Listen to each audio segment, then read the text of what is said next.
നാഗാലാൻഡിലെത്തിയതിനു ശേഷം ഞങ്ങൾ കണ്ട ദേവാലയമാണ് ഇത്. ഞങ്ങളെ കൂട്ടിക്കൊണ്ടുവന്ന വൈദികൻ സിബിഎച്ച്ന്റെ ഇടവക ദേവാലയമാണ് ഇപ്പോൾ നിങ്ങൾ കണ്ടുകൊണ്ടിരിക്കുന്നത്.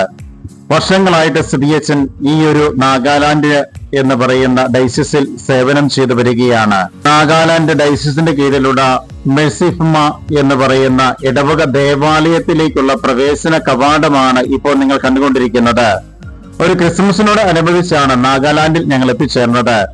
അതുകൊണ്ട് തന്നെ ക്രിസ്മസ് വളരെ കെങ്കേമമായിട്ട് ആഘോഷിക്കുന്ന ഒരു പതിവ് രീതിയാണ് ഈ ഇടവക്കാർക്കുള്ളത്. ഈ ഇടവക്കാർക്ക് മാത്രമല്ല, ഈ ഒരു നോർത്ത് ഈസ്റ്റ് ഭാഗം എന്നും ക്രിസ്മസിന്റെ പ്രതീതിയായി കഴിഞ്ഞാൽ അതിൻ്റെതായ അലങ്കാരങ്ങൾ മുഴുവനും നമുക്ക് കാണുവാൻ സാധിക്കും. വരിയോരങ്ങൾ മുഴുവൻ ദീപ അലങ്കാരങ്ങളാൽ നിറഞ്ഞു നിൽക്കുന്ന ഒരു പ്രതീതി, അതാണ് ക്രിസ്മസ് സീസൺ എന്ന് പറയുന്നത്. നോർത്ത് ഈസ്റ്റിനെ സംബന്ധിച്ചോളം പല വിഭാഗത്തിൽപ്പെട്ട ക്രൈസ്തവ സമൂഹം ഒന്നു ചേർന്ന് വസിക്കുന്ന സ്ഥലം. അവിടെ ക്രിസ്മസ് ആഗമനം എല്ലാവർക്കുമുണ്ട്.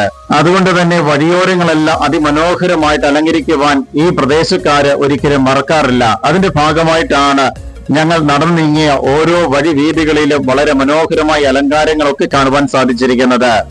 ദേവാലയത്തിന്റെ അകഭാഗമാണ് ഇപ്പൊ കണ്ടുകൊണ്ടിരിക്കുന്നത്. ഒരു കൊച്ചു ദേവാലയം. ലത്തീൻ രീതിയിലുള്ള ബലിയർപ്പണമാണ് ഇവിടെ നടത്തപ്പെടുന്നത്. ലത്തീൻ രൂപതയുടെ കീഴിലാണ് ഈ ഒരു ഇടവക ദേവാലയവും നിലകൊള്ളുന്നത്. അതിൻ്റെതായ പ്രാചീനതയിൽ നിലകൊള്ളുന്ന ഒരു ദേവാലയം, അതും കൊച്ചു ദേവാലയം. പക്ഷെ അതിമനോഹരമായിട്ടാണ് എനിക്ക് കാണപ്പെടുന്നത്. ഞായറാഴ്ച ദിവസങ്ങളിലാണ് കൂടുതൽ ആളുകളും ഇവിടെ എത്തിച്ചേരുന്നത്. ഇട ദിവസങ്ങളിൽ വളരെ കുറച്ചു പേര് മാത്രമാണ് കാണപ്പെടുന്നത് എന്നുള്ള കാര്യവും വികാരിയച്ഛൻ എന്നോട് പങ്കുവയ്ക്കുകയാണ്.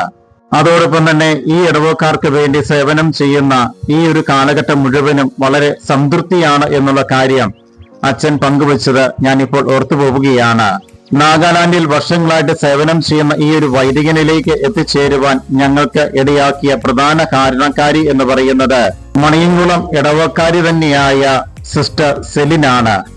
ആ സിസ്റ്ററിനോടുള്ള അതീമമായ നന്ദിയും സ്നേഹവും ഞാൻ പ്രത്യേകമായിട്ട് പ്രകടമാക്കുകയാണ്. നാഗാലാൻഡ് എന്ന് പറയുന്ന ഈ ഒരു പ്രദേശത്ത് കാലുകുത്തുവാൻ സഹായിച്ചത് സിസ്റ്ററിന്റെ ഈ ഒരു ക്ഷണം ഉള്ളതുകൊണ്ട് മാത്രമാണ്.